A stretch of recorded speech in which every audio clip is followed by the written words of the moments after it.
So I think to actually be considered like an explosive athlete is taking that athleticism just to a higher degree. And so my earlier video, I talked about how athleticism is more related to your relative power output. The relative aspect being in relation to like your body weight, that sort of thing. And so to be explosive, we're kind of just looking at the intent behind movement and the amount of force that you can generate within a very quick amount of time. And so it's being powerful, but it's being extra powerful. That's kind of how I like to think about explosiveness. It's one of those flashy words that sell when people are looking at certain programs, like a vertical jump program or a sprint program, is being explosive is just being very powerful. And so to be very powerful, like we talked about earlier, power is basically just force times velocity. So how much force can you produce within a period of time over a certain amount of distance? And so then what we're trying to do is we're just trying to look at how we maximize each of those variables to create an overall explosive athlete. And so just listening to the rest of this, you could probably just take something from here and already start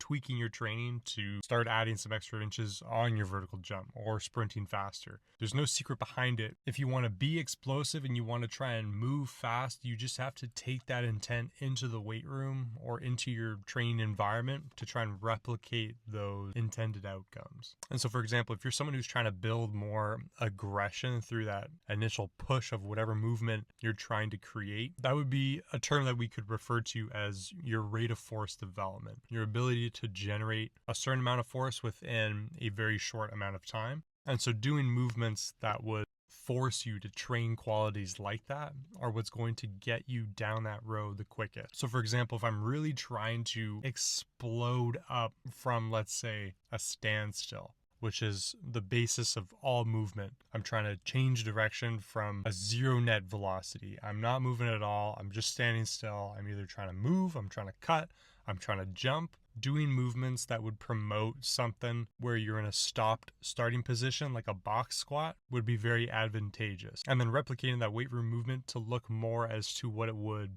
in your environment, in your sport field. And so just for example, if I really wanted to improve my vertical jump, like really quick, I would take a video of myself doing a vertical jump. I would see at what angle I would naturally stop. Usually for most people, it's going to be right around 90 degrees. And then what I would do is I would replicate that joint angle, take it into the weight room, and do movements that would put me in a very similar biomechanical position. More often than not, like a trap bar deadlift or a box squat. A box squat, you can kind of load yourself up without any sort of pre-tension of your muscles. Trap bar, it's a little bit harder to do because you're kind of already firing muscles in your standing position, although the weight hasn't been lifted. But regardless, that initial push, that initial rate of force development quality that you're trying to train is what's going to help translate to that intended quality of explosiveness that you're trying to train.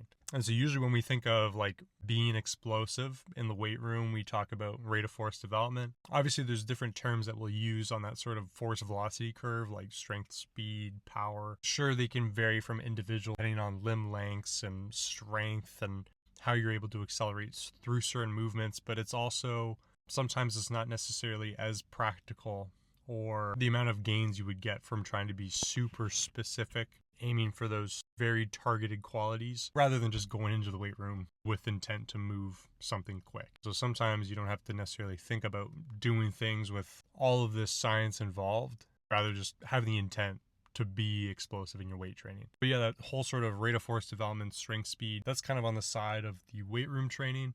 We can move on to the plyometric side where we're basically just now moving our body in space. And so being explosive in a plyometric sense, which is usually going to look at our elastic or reactive ability. And so this is going to target things like stretch shortening cycle and our body's ability at actually storing and returning that energy from bounding exercises, repeated jumps, that sort of thing. Or at least repeated jumps and bounding are how you train those qualities, which are then going to apply into your athletic performance to things like jumping or sprinting or that sort of thing.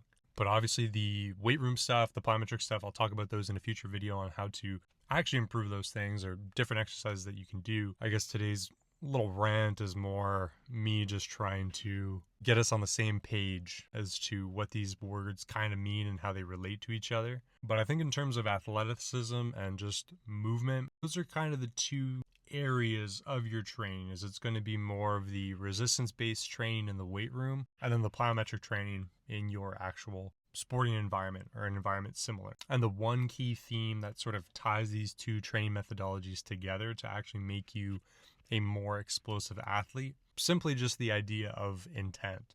When you're training, you don't have to necessarily be super specific on how much weight you're using, what bar speed you're moving at, or that sort of thing. If you don't have the equipment or the technology to do that sort of thing, having the intent to be explosive and move fast is going to get most of the job done. So hopefully this video helped. Sometimes coming into these rants with not necessarily a whole lot of structure, sometimes the thoughts are a little bit incoherent and I'm all over the place, but that's kind of the point of these videos for now, is just getting used to and building up the skill for myself to do a better job of explaining things on the fly to you guys. But for sure, if there's anything else, a question you guys got, something you want to learn about or apply to your training, then by all means leave a comment on a video and I will be sure to integrate that into this new series that I'm starting, which is just becoming a better athlete.